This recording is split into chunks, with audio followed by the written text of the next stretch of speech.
ආදරය කරුණාව දයාව මේ ලෝකෙට කොයි තරම් නම් වටිනවද.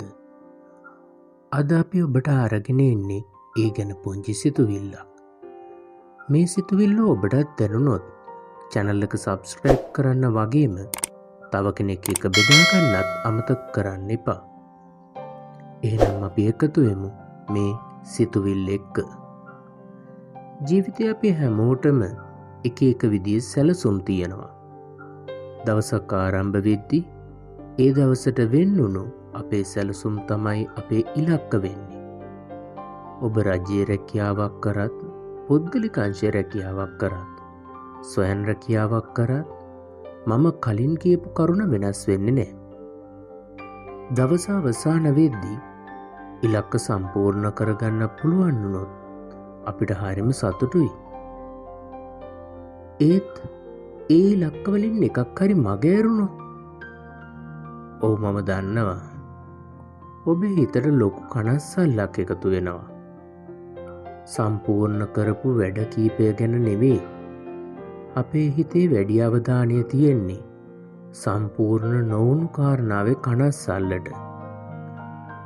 ඒක තමයි මනුස්ස හිතක ස්වභාවය. සමහර විට ඒ කනස්සල්ල අපේ හෙට දවසේ වැඩ අවුල් කරන්නත් හේතුවක් වෙනවා. අපි මේ හිතන විදිය පොඩ්ඩක් වෙනස් කරලා බලමුද? අපි දවස ආරම්භයේ ඉලක්ක සැලසුම් කරමු. දවස අවසානයේ සම්පූර්ණ ඉලක්කය වෙනුවෙන් සතුටු වෙමු.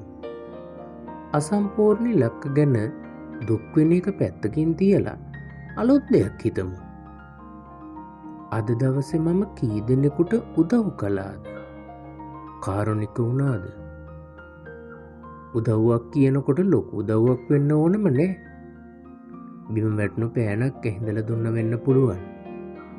වයසක අම්මෙකුට පාර පනින්න උදව් වුණා වෙන්න පුළුවන්.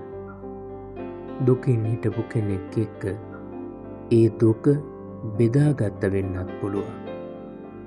නොදන්න දෙයක් ගැන අහපු කෙනෙකුට බොහෝම නිහතමානීව ඒ දේ කියලා දුන්න වෙන්නත් පුළුවන්. ඒ හැම දෙයකම තියෙන්නේ ආදරය, කරුණාව, දයාව.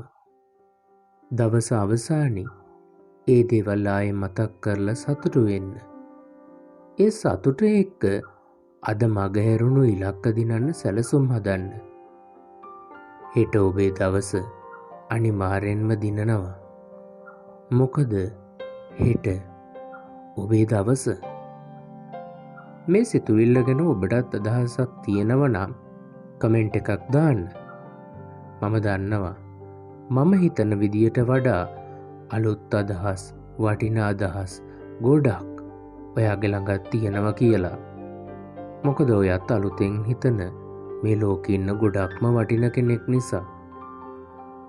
ආයෙමත් දවසක ඉතාමත් ඉක්මනින් තවත් සිතුවිල්ලක් එක්ක හමු වෙන්නම්. ඒ හමු වෙනකම් මතක තියාගන්න. ඔබේ අදහසක් තියෙනවා නම් අනිවාර්යෙන්ම කමෙන්ට් එකක් දාන්න. නැවත හමු වෙන තෙක් ඔබට ජයෙන් ජයම වේවා. මම ඔබේ ආදරණීය ලංකා.